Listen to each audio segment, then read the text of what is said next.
السلام عليكم ورحمة الله وبركاته. ازيكم يا حبايبي؟ عاملين ايه؟ يا رب تكونوا بخير. بصوا بقى، هنعمل الترند اللي مكسر الدنيا اللي هي المكشوفة.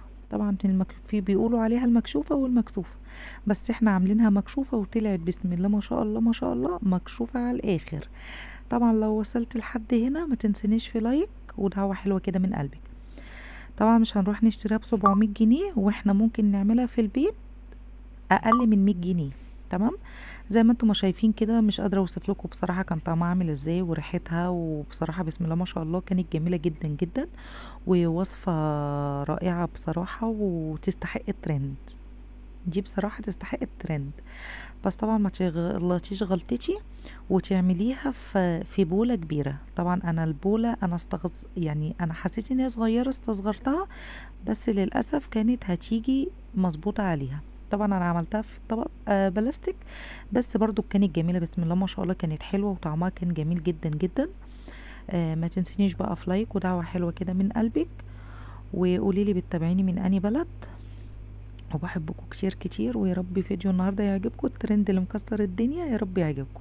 حابه تحشيها اي حشو غير الفراوله، انتي واللي متاح موجود عندك يعني، بمزاجك يعني، اللي موجود عندك اعمليه. يلا نسمي الله ونصلي على الرسول، وهقولكوا هنعمل ايه. هنا معانا معلقه سمنه بلدي كبيره قوي زي ما انتم ما شايفين كده، ومعانا نص كيلو كنافة. طبعا الكنافة لازم تكون متفرزة في الفريزر عشان خاطر تكون سهلة في التقطيع والتحمير معاكي. طبعا انا عشان كنت لسه جايباها فانا قلت ايه، لا هعملها مش مستنية بصراحة تتفرز عشان خاطر احمرها. انا قطعتها صغير زي ما انتم ما شايفين كده، قطعتها بايدي وبدأت ان انا ايه احمر فيها. طبعا لازم تكون ايدك في التقليب عشان خاطر ما تتلسعش منك او تتحرق او تشيط، فلازم تفضلي تقلبي فيها.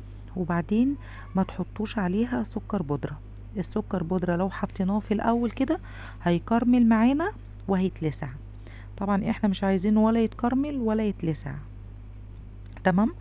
بصوا زي ما انتم ما شايفين كده، هنبدأ نحمر فيها كويس جدا ولحد ما تاخد معانا لون ذهبي. بصوا هي بدأت تاخد معانا لون ذهبي، وهتكون جميلة جدا جدا جدا. مش هنروح نشتريها يا جماعة ب700 جنيه، لا دي احنا هنوفر 600 وي كمان. تمام. احنا لو عملناها مش هتكلفنا كمان 100 جنيه. زي ما انتم ما شايفين، بصوا خدت لون ذهبي حلو كده. حابة تغمقي تاني غمقي، فانا بص هغمق سنة تاني. بصوا زي ما انتم ما شايفين كده، ده كده حمرناه خلاص. بعدين هنشيلها من على النار وهنحط عليها كوباية عسل. العسل ده انا عاملاه وحطاه عندي في التلاجة. طبعا العسل دوت عشان خاطر الكنافة القطايف بيكون تقيل شوية عشان خاطر تمسك معانا يعني. بصوا انا هوريكم كده، انا همسكها بايدي وهوريكم وانا بعملها هتشوفوها. هنا بقى عشان نحضر بقى القشطة الكدابة، معانا هنا كوبايتين لبن. تمام. وهنحط معلقتين لبن بودرة ومعلقتين نشا و3 معالق سكر، وهنقلبهم كويس، هندوبهم كويس، وبعدين هنرفعهم على النار لحد لما القوام يتقل معانا. تمام. وبعدين بقى هنحضر لها كريم شانتيه. ماشي. عشان يديها قوام حلو كده ويبقى الطعم بتاعها غني كده وطعمها جميل. بصوا هتفضلوا بقى تقلبوا كده على النار لحد ما القوام ايه تقل معانا زي ما انتم ما شايفين كده، بسم الله ما شاء الله. هنا معانا بقى كوبايه كريم شانتيه زي ما انتم ما شايفين مش كبيره، وهنا معلقه لبن بودره، وهنا معلقه باستر كريم. الباستر كريم بتخليها غنيه كده وطعمها جميل قوي. وحطيت كوبايه وربع ميه، وهنضربهم ايه بالمضرب لحد لما يتقل معانا الكريم شانتيه ويتماسك في بعضه، وهننزل بقى ايه بالقشطه الكدابه اللي احنا عاملينها. طبعا زي ما انتم ما شايفين وصفة مش قادرة اوصف لكم، وطعمها جميلة جدا جدا وحلوة قوي قوي قوي. بصوا انا بنزل بقى القشطة الكدابة، طبعا هنقلبها كويس قوي قوي قوي لحد لما ايه تبقى بصوا كريمة كده معانا. والحشو بقى لو عندك فراولة تمام. بصوا بقى انا ما عملتش في البولة ديت، بس يا ريتني كنت عملت فيها، بس برضو طلعت حلوة برضو. انا عملت هنا. لو ما عندكيش ستريتش راب، هاتي اكياس التلاجة العادية وهتفتحيها نصين وهتحطيها زي ما انا ما حطيت الاسترتش راب كده. تمام. هنحط بقى طبق في النص وهناخد الكنافة كده نغلف ايه الجوانب كده زي ما انتم ما شايفين.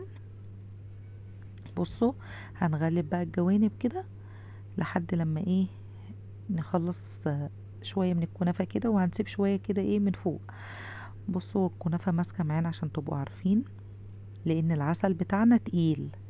لو وصلت لحد هنا ما تنسنيش في لايك ودعوة حلوة كده من قلبك.